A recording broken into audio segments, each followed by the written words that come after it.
আদম ডাকতে বলে, মালাকুল মউত রে, আমার কলিজার টুকরো সন্তানদের একটু দূরে যা।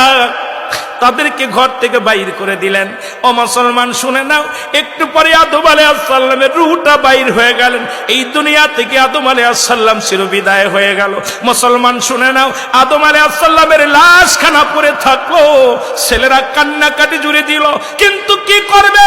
কেমনে দাফন করাইবে, কেমনে কাফন পরাইবে, কেমনে জানাজা পড়বে, কিচ্ছু জানা নাই। কারণ প্রথম মৃত্যুবরণ করলো আদম আলাইহিস সালাম।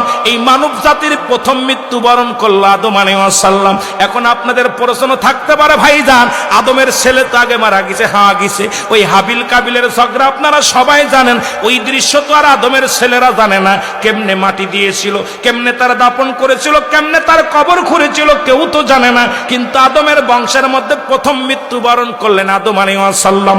আল্লাহ কয়, জিবরিল আমিন দৌড়ে যাও জান্নাতের মধ্যে, জান্নাতি পানি নিয়ে আসো, জান্নাত থেকে কাপড় নিয়ে আসো, জান্নাত থেকে সুরমা নিয়ে আসো, জান্নাত থেকে তুমি নিয়ে আসো আতর গোলাপ নিয়ে আসো।